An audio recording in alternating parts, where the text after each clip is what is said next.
problem. Un momento. Por favor. Un momento, por favor. Good? Ein Minute, bitte. Cool. All right. Well, hello, everybody. Welcome to our talk, Skills for Red Teamer, Bypassing Physical Security via Social Engineering and Tom Clancy Tactical Stuff. For those who care, this is who we are. I'm Brent White. And I am Tim Roberts. We have a blog where we post stuff, the tools and stuff that we'll talk about today, some of our tactics and other research that we do. It's kind of a personal blog for us, wehackpeople.com. We also have several of those sheep stickers with us, so if you want one, come find us. We'll give you one. So before we get going, if anybody has questions, like we encourage questions during the talk, we'll just address it then. Also heckling if you feel up to it.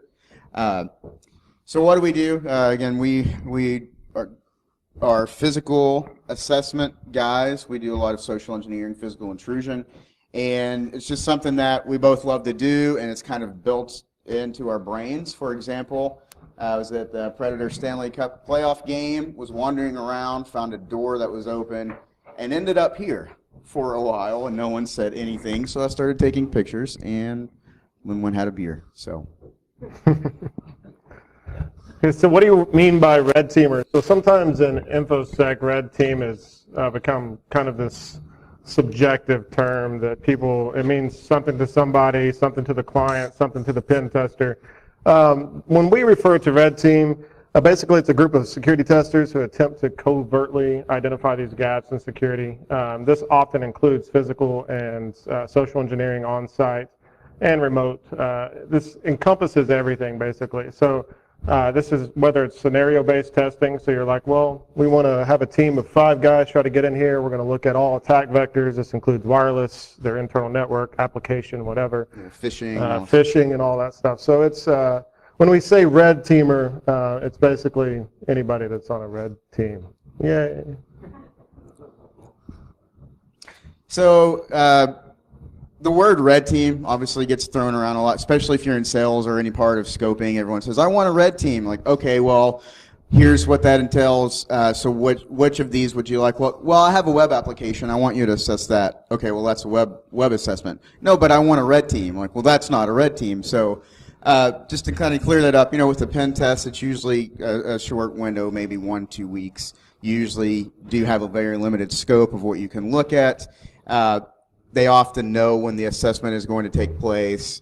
Sometimes they will whitelist your IP or whatever, again, for time's sake, so you're not having to try to get through any sort of IDS, IPS, anything like that. That also includes like any kind of, aside from the active shunning, but different modules too. So some clients will we want a pen test done. Okay, well, what kind of pen test? We want you to look at our network. Okay, do you want an internal or external network? Are you doing this for PCI compliance? What are you doing this for?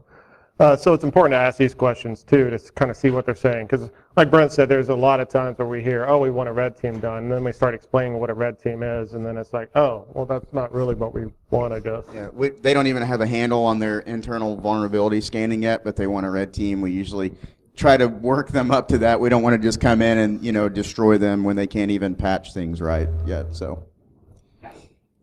Oops.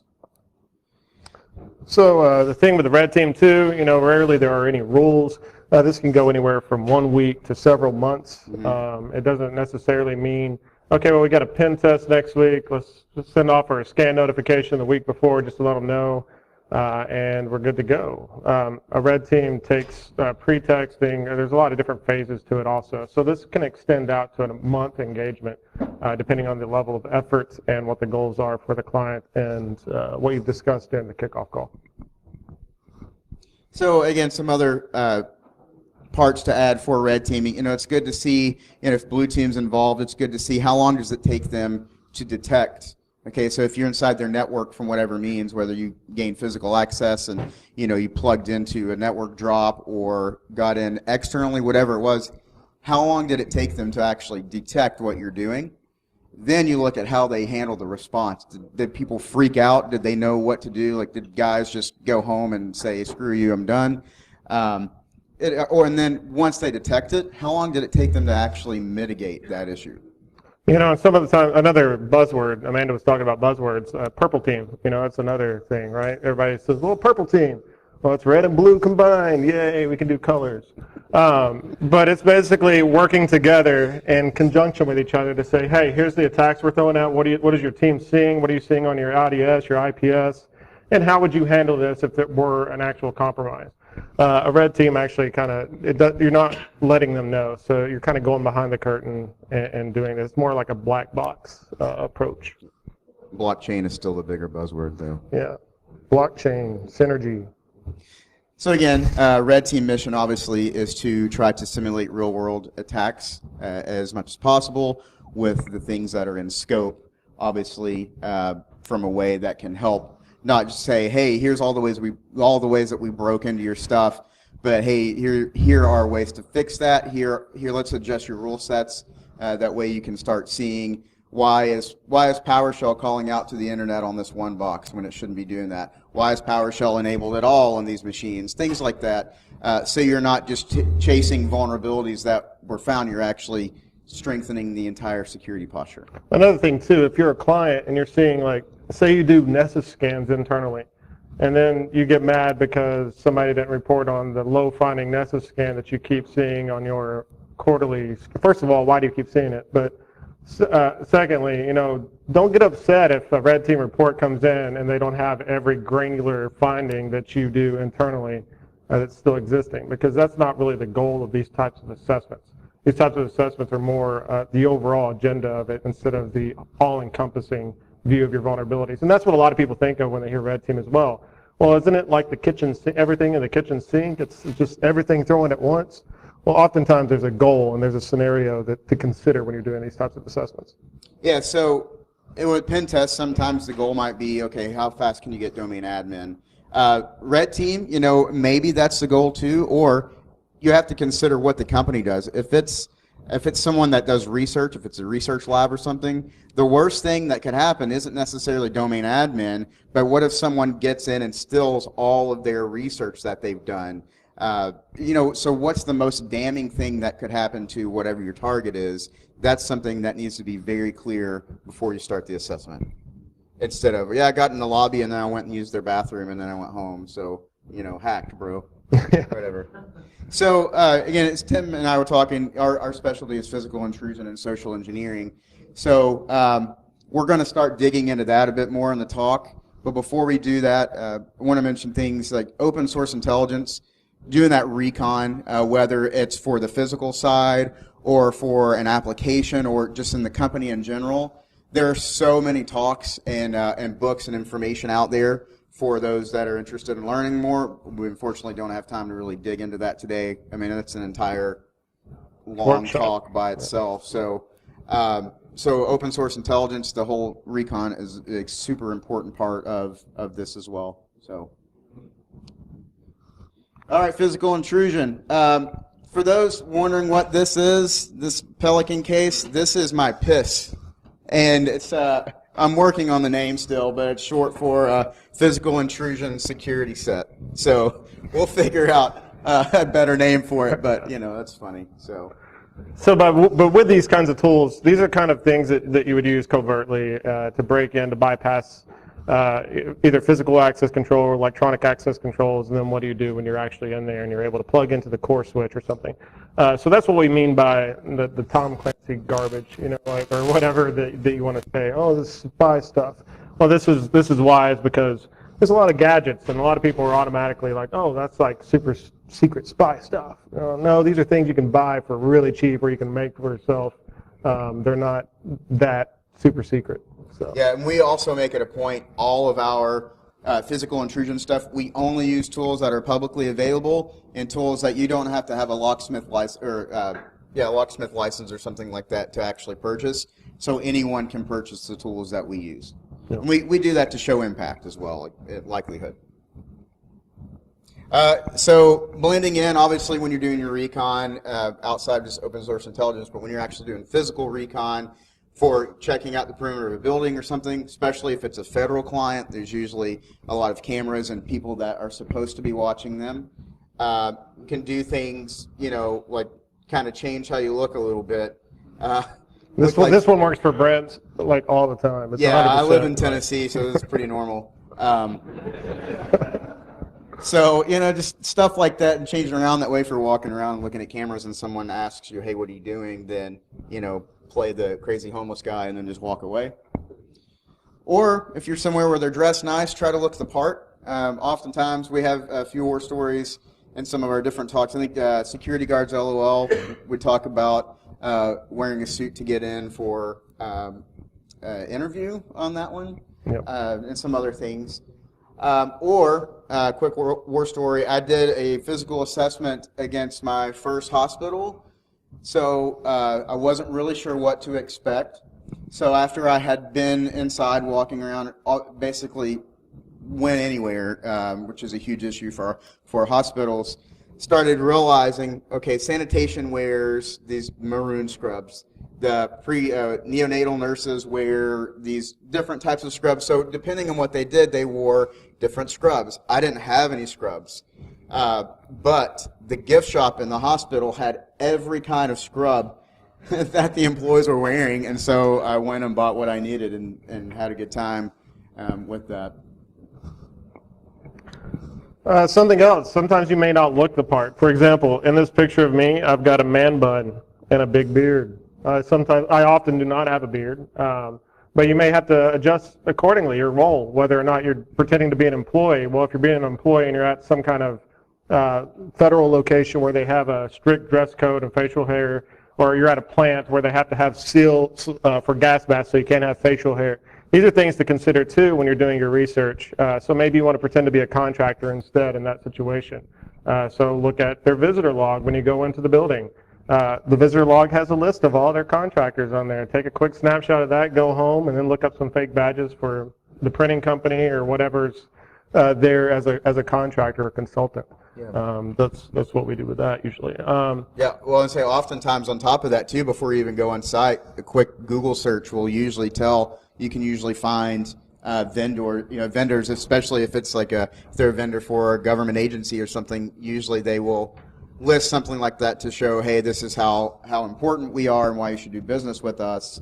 And so that falls into the whole open source intelligence and so on. So the on-site efforts, basically, again, make sure you're doing your research. Fake badges, so you can clone the badges. You can just print out the badges. Oftentimes, we don't even take the time to sit there and try to clone a badge. We just print it off, or we'll just take our HID badge, and flip it over, have the white part facing out. Nobody's really going to ask any questions, especially if you're tailgating and piggybacking behind. The fake badges, when you're doing your kickoff call too, client-side attacks, make sure that you're letting them know, hey, we may be dropping some malicious devices for people to plug into that they may execute a payload on, or we may be sending some malicious emails that they may execute. Because sometimes clients will be very surprised at the end when they're like, wait a minute, so you lied to this person? Well, yeah, that's kind of what we do. But they'll be surprised by that, and sometimes the employee themselves will get really offended by that. So it's very important to kind of be clear with these expectations. The whole saying, it's better to ask for forgiveness than to ask for permission. I don't stand by that entirely, especially when it comes to client work. You don't want to be asking your client for any kind of forgiveness, but you do want to let them know, hey, this is kind of what to expect. We may do this, we may do that. You don't have to go into every little bit of detail, but keep it broad enough that it covers you with everything that you're planning on doing.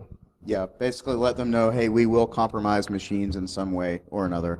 Real quick war story, though. That picture on the top right, so I got into their human resource office. They had a lock. They were using a dimple lock. I was actually surprised at how quick I was able to pick it. But I picked it. Brent was looking out for me. We got in there. We got into the employee records area. They had the employee files organized by social security number and last name. So on the tabs, they just had everybody's social security numbers and their full names printed on it. So that was cool. It's pretty safe. I found the point of contact's employee file, and I took it with me. And I laid it on his desk with my card. Well, come to find out, he's not allowed to see his record. So I didn't know this, and he didn't know I was going to do that. I didn't even know I was going to do that. He appreciated the effort, but he did get, there was a little red tape there as far as him having his employee file on his desk. We should have taken his boss's employee I file to know. that instead. So this on the bottom, so we got into this server room, and they had this system which controls all of their security cameras, and they were nice enough to leave it unlocked. So we turned those off for a little while and walked around the building. That was kind of fun. Yeah, and identifying avoiding the areas that are not covered by cameras is really easy to do for the most part. Oftentimes when you go into the lobby a couple days before and you look at the screens, you can see where the cameras are pointing and you can avoid them that way. But most of the time you can see where the cameras are and just avoid it altogether. If we're piggybacking or tailgating, whatever verbiage you want to use, oftentimes we don't look straight up at the camera. That's another thing too to look at in your rules of engagement. Are you trying to avoid all detection? So are you trying to see what their camera coverage is, what their security guards are monitoring, what they're not monitoring, when they're monitoring? If they're even monitoring at all. If they're even monitoring at all. There was a funny situation. I was doing an assessment with another coworker of ours, and the night, I guess it was a week before, somebody had stolen a car out of the parking lot really late at night. And everybody was on high alert, but we weren't privy to this knowledge. So when we came, it was really late at night. We had a drone out. We were outside. We were doing all our recon stuff. And nobody was around. I was like, I'm just going to go up here. I'm going to check this door out because I just want to see what kind of lock they're using for tomorrow so we know what to pull out of the piss and take it on site. That's never get to understand that. I don't think I'm going to change the name anymore. So I'm going to put that into a report too and work it in there somehow. But as we were driving away, like literally 20 people came outside and they were taking pictures of our car. They were following us. We were like, what the heck? Did the client tell them that we were going to be here? And we'll come to find out they were just on heightened awareness because somebody got their car stolen the week before. Tim stole a car. Because I stole a car. Almost did once. But that's, so it's nice to have this heightened sense of awareness. And if you're a client, instill that into your employees because that was great. They prevented something that they did not know was going to happen. By being alert about something else entirely. So make sure all your employees are always scared and super nervous. Yes. So some of the research that we do, where we do a lot of these physical intrusion assessments, is trying to make these kits where we have what we need, but they're small enough that we don't necessarily have to have a backpack or any bag at all. So I travel with all this stuff that way when I get there and I see what I need. I've tried to get the smallest versions of what I need, just so I can walk around. This it's the GDP Mini Pocket laptop. I have Ubuntu running on it. It actually works pretty well. Takes a little bit to practice with the typing because the keyboard is so small. And the battery life's a little. It's okay, yeah. But if you just get in somewhere and you want to plug in, you want to start enumerating details from their network and start sending shells to the external team. It's a good thing to have, especially if I'm wearing a suit. It just fits in the small of my back, or I could even put it in an actual pocket on the inside of my jacket. Fake badges. This is the rubber ducky. Of course, there's the updated versions of that now. With that, so this I still have. I don't really use it as much anymore. Cigarettes. I don't smoke, but if I'm somewhere where there is a smoking area, I will smoke. There's been several times where we struck conversation with people. You keep that conversation going, let them, give them a cigarette if they ask for one, and just keep talking with them as you're walking into the building, and then, you're in. I had somebody once ask me, well, why not a vape? Well, I don't know about you guys, but I don't think I would really want to, share a vape with somebody. So. But the thing with the vape, though, if you are in the smoking area, and, several people have done this, and I think Dave had posted something about it too. But using a vape to bypass the request for access sensor. So, you could be smoking in the smoking area with that and blow in the crack between the double doors and trip the rec sensor that way to get in. Yeah, we have a video of that too. We'll show it later. So the Milky Way, why is there a candy bar? It's more than just if you get hungry. I've been doing this for a while. Still, sometimes when you get in somewhere, you kind of have that adrenaline rush. So that fight or flight response starts to kick in. So naturally, if you just take a bite or two of something to eat, it helps to suppress that feeling, and so you can calm your nerves a bit quicker and go on.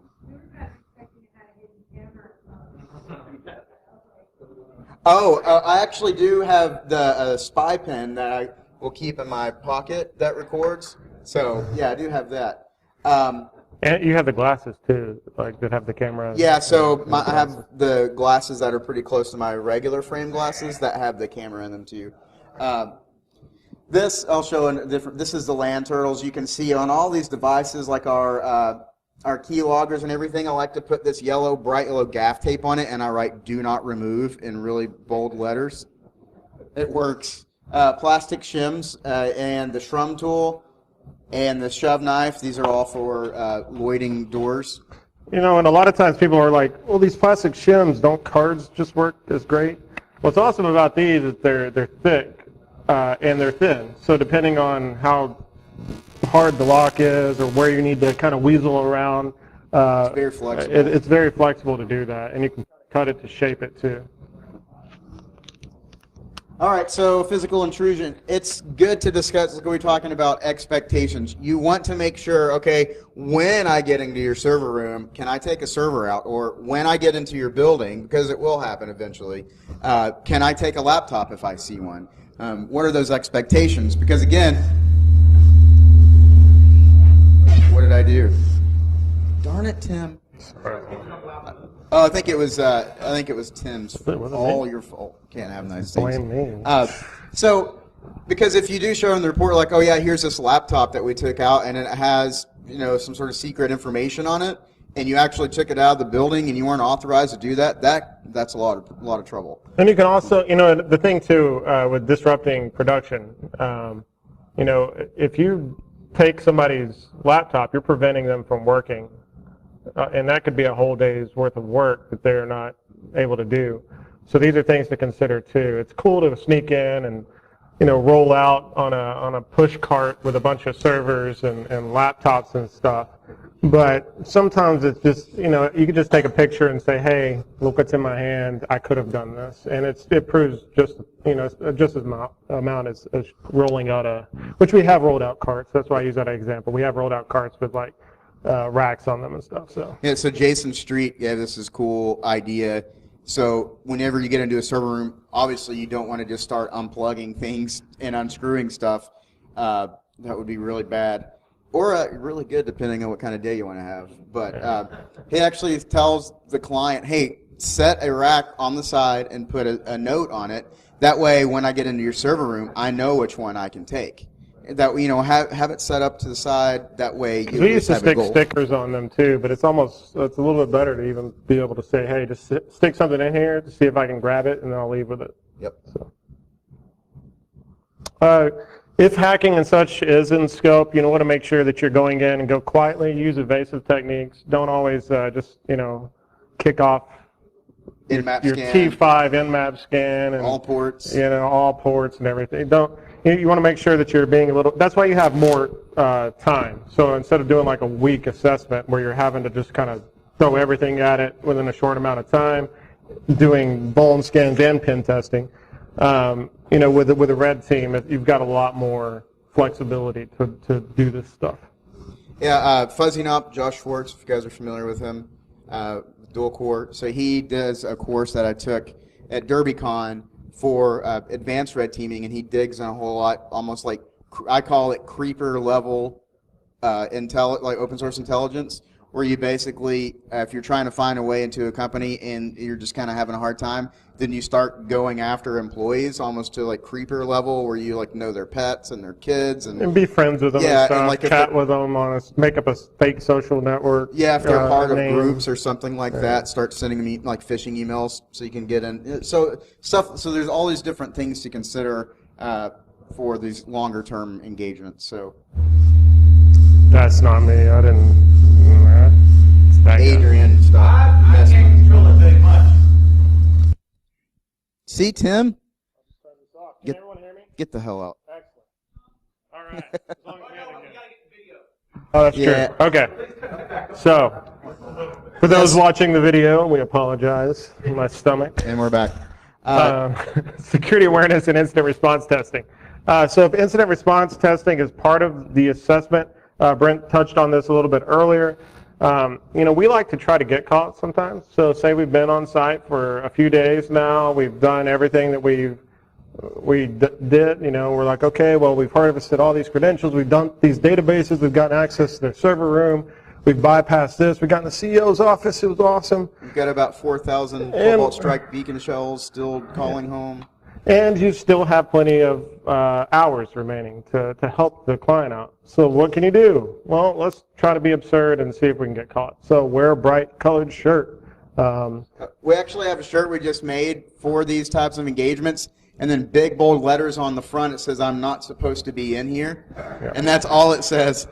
So yeah, because we've done some, if you've heard some of our other talks, we've done some absurd things to try to get caught. Literally, I did jumping jacks for 2 or 3 minutes with another coworker in front of the security camera, in front of the main door, like literally doing jumping jacks, and nobody ever came. They were supposed to be watching the cameras remotely, and apparently they fell asleep or something. So yeah, it's ridiculous. So a quick war story.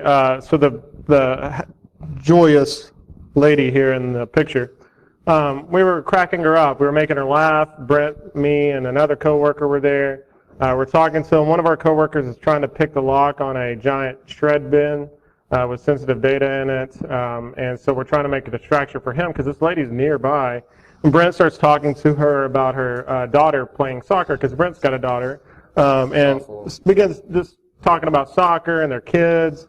And I started talking to her. I was like, hey, we're just doing a real quick, we're doing some badge inventory stuff. We're also testing network connectivity. I just need to get in here real quick. I didn't say what I was doing or anything. She just rolled out of the way, let me have access to her system. So I was like, actually, before I touch the system, could you lock it for me? So she locks it. I plug in a keylogger at the back, and I was like, okay, that's good. Go ahead and log back in for me. Boom. So she logs back in. Now I've got her domain credentials. Yep. So I'm there doing a bunch of stuff, and I noticed that her badge, she's got a really long name. I was like, what's your name again? And she tells me. I was like, can I see your badge real quick so I can write it down? She takes her badge off, hands it to me. So I've got, we call it our covert clipboard. We've got a prox mark in the clipboard. Yeah, we'll show it sitting there, and I'm scanning it on the back of it. And I'm kind of being obvious. I'm sitting here. Plastic on plastic, so it's like a loud scraping sound. Yeah, she's doing this, but I'm just doing this, and she's not paying attention at all. We're like, oh my gosh. Yeah. So I keep her badge for a while until we're about to leave, and then she asked for it. I was going to see if I could just walk with it. But I ended up able to clone her badge and got her credentials just by having a pleasant conversation with her. Brent was dressed like an executive. I was a contractor doing these tests, and that was kind of my story. And he was escorting the contractor. So, yeah. It's one of the things too about the job. I'm a pretty honest person, and I'm not. Tim's not. He's a jerk. Don't trust this guy. But so whenever I lie to somebody for these assessments, whenever I have the chance, I like to go back and apologize to them and use that as a teaching moment to maybe here's how you could have challenged me to prevent me from doing whatever I did.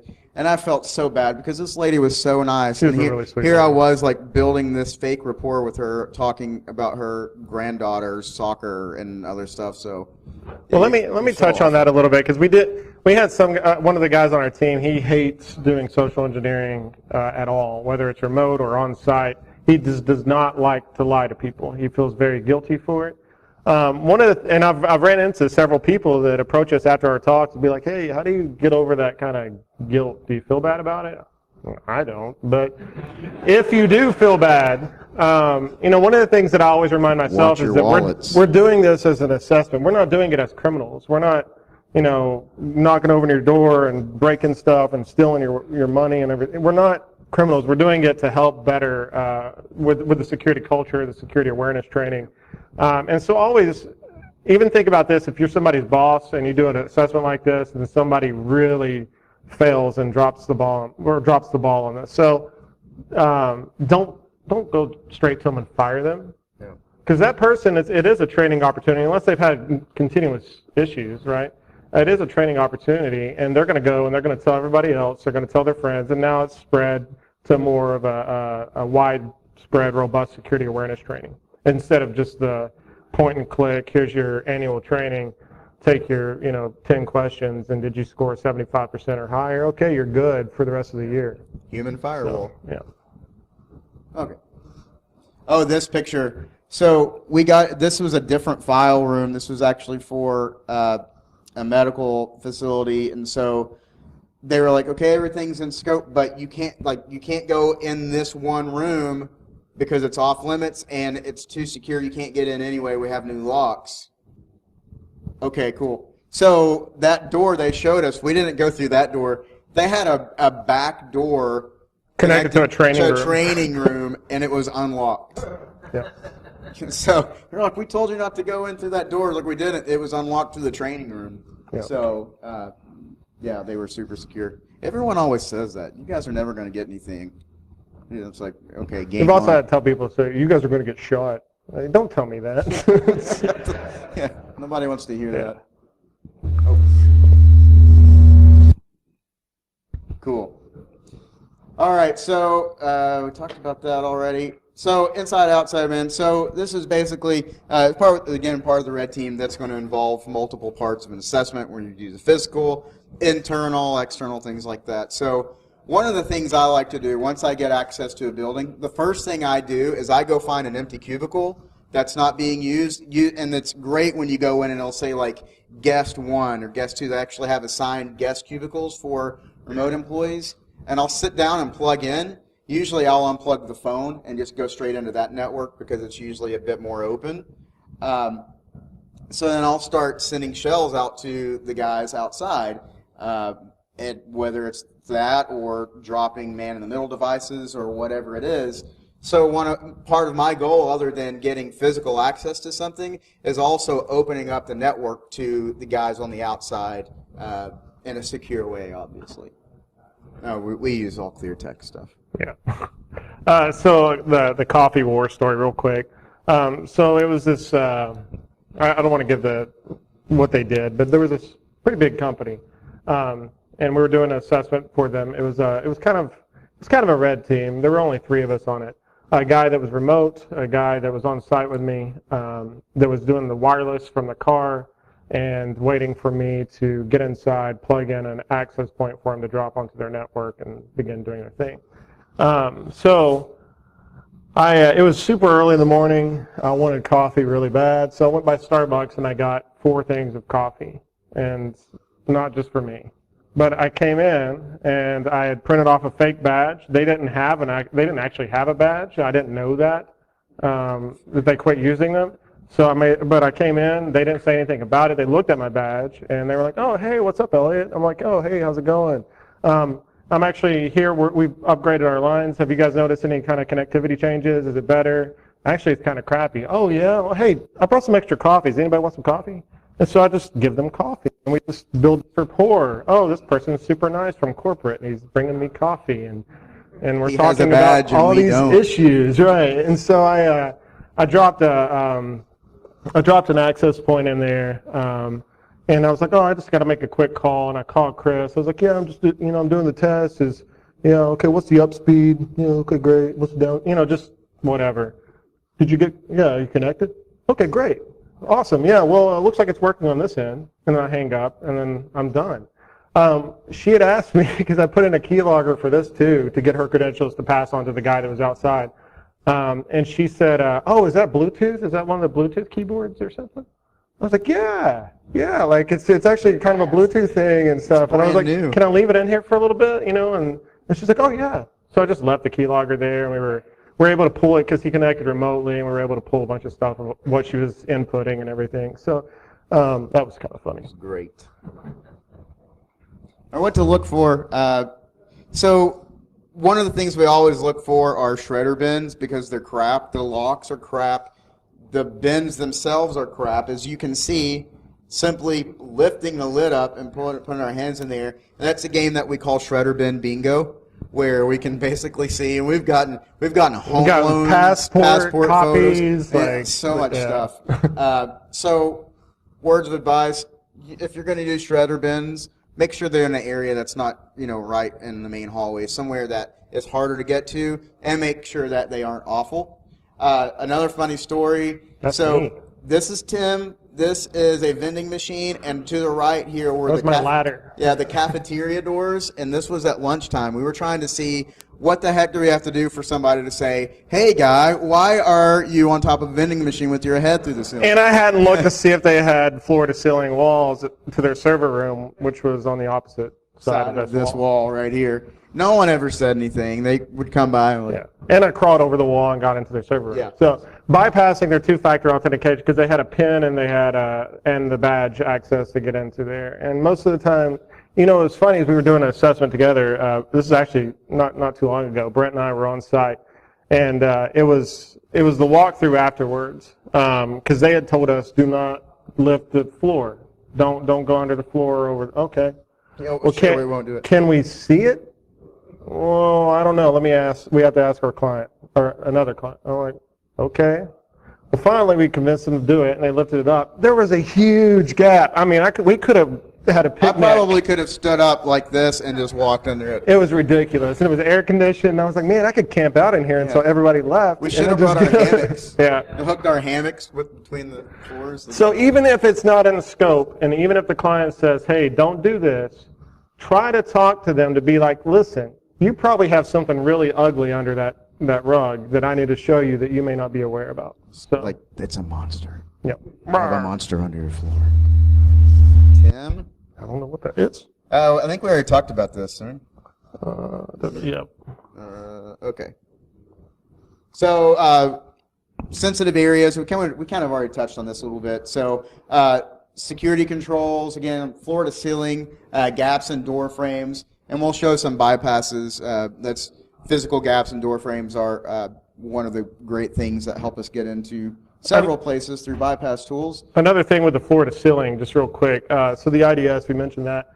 If it is not within your budget to, put floor to ceiling firewalls on your server rooms and things like that, there are compensating controls to do that, to put an intrusion detection system up there that trips, put a fence up there. There are cheaper ways of doing that outside of, renovating your whole data center. Sharks with lasers on their heads. Sharks with lasers, those are always a good one. So here's a quick video just bypassing the striker. The security pin was not set. It did have a security pin, but it wasn't set properly. So we were able to utilize a shove knife to bypass the striker to open the door. I think you have to click. I'll let you do that. Here's what's funny too is that this location was next to a state police station, and there were cops everywhere. Yeah. And they even told us, well, there's a lot of police in that area, so you probably won't be able to get in. We're like, okay. Challenge accepted. All right. So, hear my beautiful voice. Oh, I'll mute that. I don't want to hear that. So, yeah, Tim's closing the door. You'll see the shove knife come through here in a second. There we go. And it's just that easy. And so earlier I showed that shrum tool, the little red piece. It's your fault again, Tim. It's always your fault. So if the physical gap isn't wide enough, sometimes you can still use a shrum tool, and it's like a little needle, and it's only $3. So it fits in. So It's smaller than like a shove knife. I mean, there's the tiny shove knives too, but this gets around the strike plates a little bit better. There's also this. It's like the mini version, the mini shove knife. And this is part of my intrusion kit. Obviously, it works great one-handed. Yeah, I mean, it's a smaller version. Or, if you want to see even more, I've got the Hall Pass, which is a great tool. It's just the size of a card, and it's basically the same thing. It's the same shape, just the size of a little metal card. So that's always with me. So earlier we mentioned using a vape, but something that is more readily available, and sometimes you can find at the client site, like in this instance, is canned air. So if you turn the canned air upside down and you stick it between the door here, you'll see the request for exit sensor is right there at the top where the exit sensor is. You'll see the straw come through. And so why does this work? So with request to exit sensors, they look for two things. One, they look for motion. Two, they look for a temperature variance. So with this compressed air, that's the motion, and it's cold, so that's the temperature variance. That's how it's able to trip. I've had somebody ask, can you just shine a laser at it?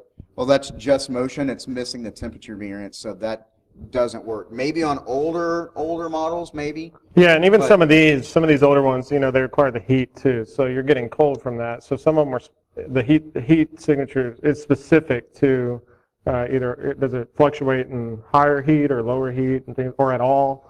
So it depends. Yeah. So here's the video. It's So really this quick.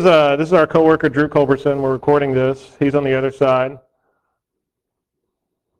This is the main lobby too, and back here is the Security guard. security desk. And he just walked out. Yeah. So go back to that. Bring that back up. So how do you fix this? There's a couple things you can do. So with this sensor, all you have to do is move it back further from the door or angle it out further from the door. That air isn't going to fix it. Or something you could do altogether is, can you just bring it and kind of pause it so I can see the door real quick? So this physical gap, if you close this, all you need to do is put what's called an astragal, and it's basically like a strike plate protector that goes from the door all the way, or from the bottom all the way to the top, and it actually closes this physical gap. The straw from that canned air is not going to bend around that if it's done properly. And the shove knife's not going to fit through. Yeah, either. so there are ways to fix that. All right. Okay, so this is one of the most recent, or one of the more recent assessments that we performed, where, so you can see this gigantic physical gap. They spent so much money on this. They were so proud of this this barrier that they Oh, it was had. great. It was a brand new, like several $1 million. Biometric scan. You had to look at it, get your retinal scan. And, Oh yeah, and, they were so proud of it. We have the state-of-the-art retina scanning. Like, you guys, you're not going to get in. Okay, cool. So we got in, and this is a cage, one of their cages. I mean, you can see this. For some reason, they put only a request to exit sensor on the other side of this door. So how do we bypass super expensive access control devices? Well, I had my under the door tool with me, and Brent had a hand warmer on him, and then we just took off this little Hack the Planet bracelet, Wrapped and it around. You can see the hand warmer fixed to the top of my under the door tool, and hit it, Tim. Can you mute it? Mute that one. Just mute the laptop. It didn't work when you do that. So there it goes. You can see the badge reader just turned green there. So there we go. We'll show it one more time. So see, it's red.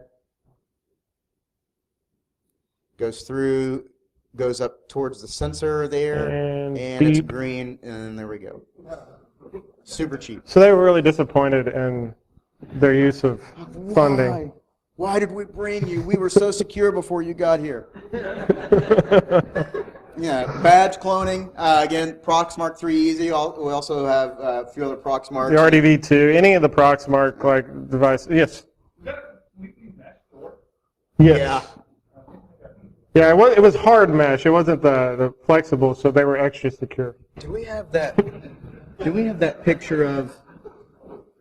So we also have from this same facility, and I like to pick on that facility because they were jerks and very confident in themselves, so sure, why not? So in that same one, we don't have the picture on here, but they actually helped us out. So they left the keys inside of the server racks for us. Oh, yeah. And they had ladders in there, too. Yeah, every single cage had a ladder tall enough to go all the way to the top, which, every top was open. And this was a shared data center, too. So you have multiple different clients in there with ladders inside their server cages. It was great. With it doesn't go all the way to the ceiling. Cage hopping. Yeah.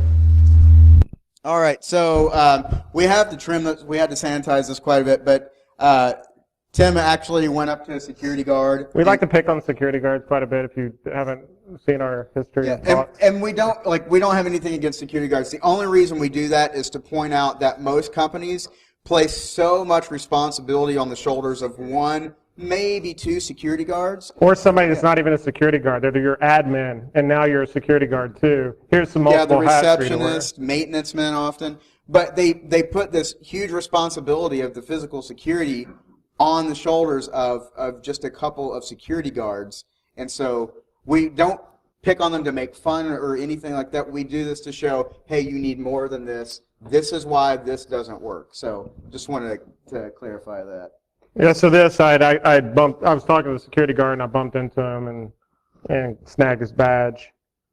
You can hear me clicking. I'm going to pause it. I was clicking through to do the low frequency replay attack on the Proxmark. So that's why it took me a second time. I had to click it right, and then I got through. And then you could see the glass door slide open.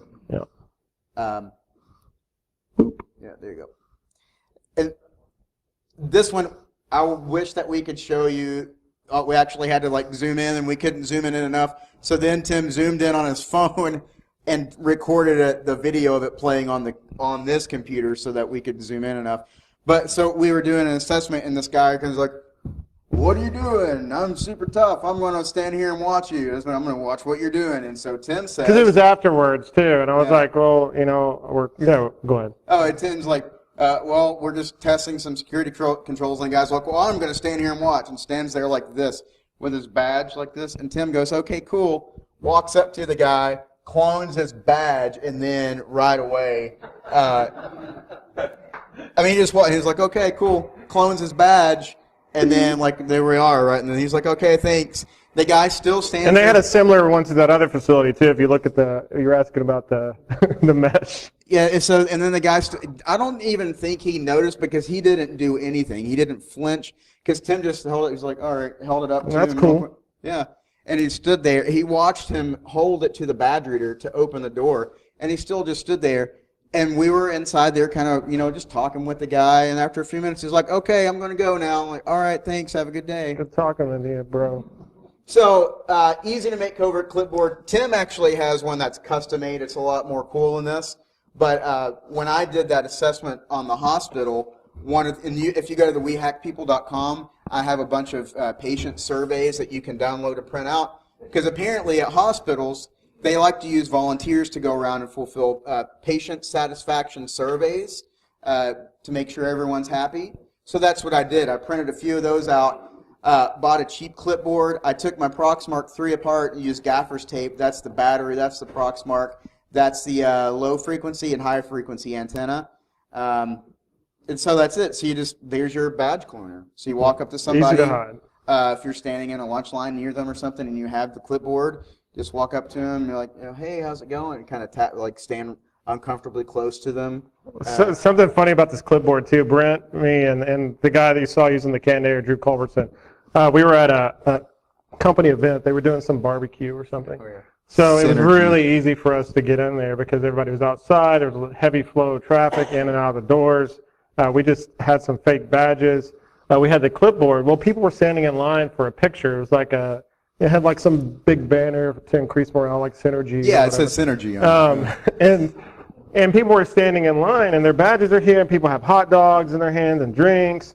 And we have this clipboard, and I was just walking in the line. I was like, hey, how's it going? Just tapping them with the clipboard just to kind of start up conversation. And I got like probably, I think, 20 or 30 badges. It was ridiculous. Yeah, it was a lot.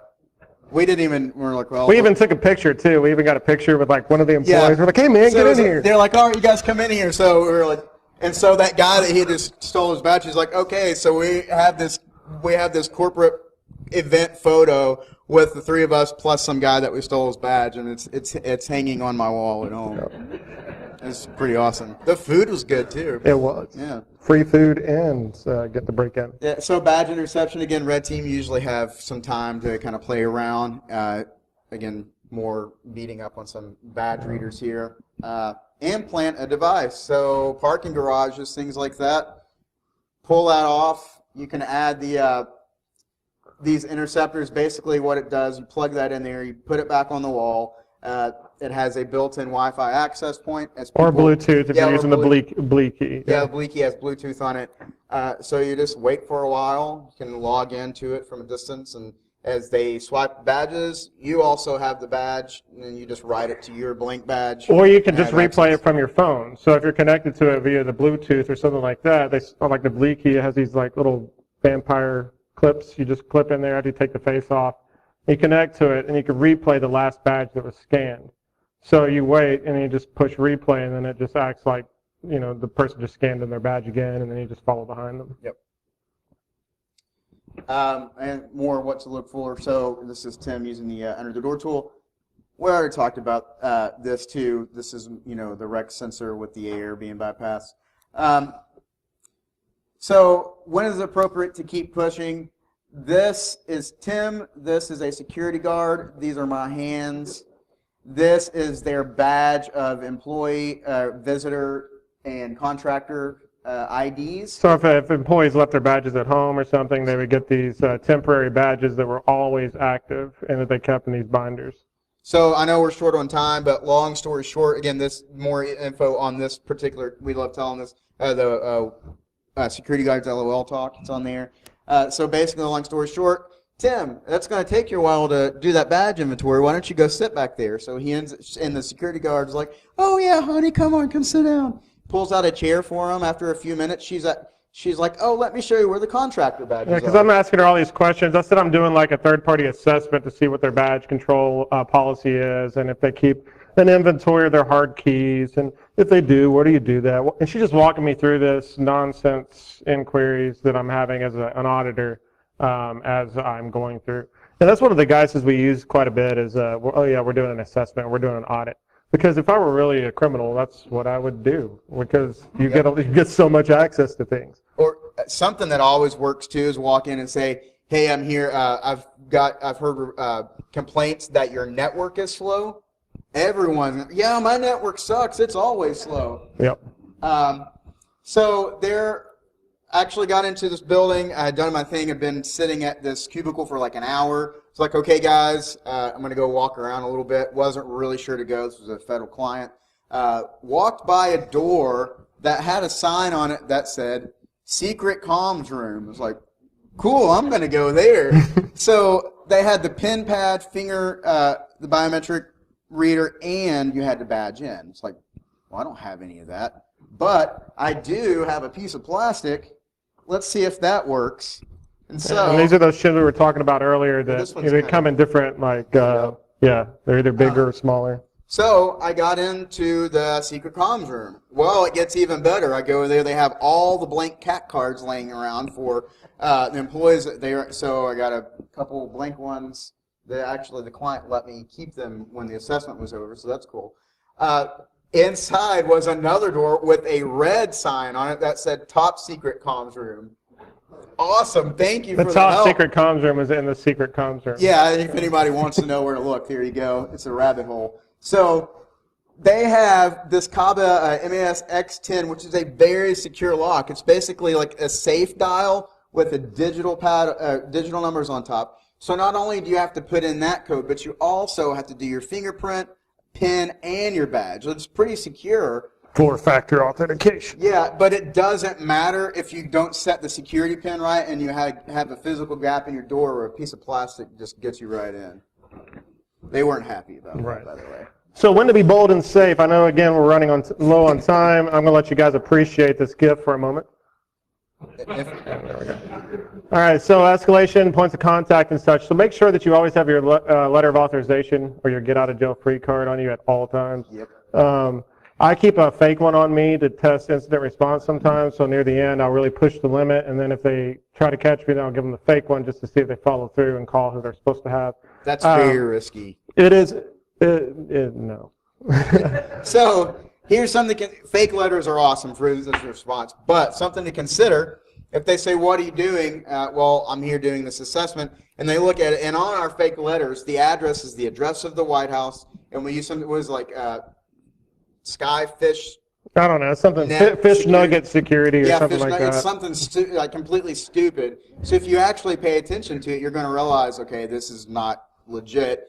And then you say, oh, well, here, try this letter instead. Like, they're going to say, come with me. Like, yeah. You can't keep pulling out, well, you want to try it? How about a red one? But most of the time, they don't follow up, though. They look at it and they're like, oh, you're doing something with security? Oh, okay, that's cool. Yeah.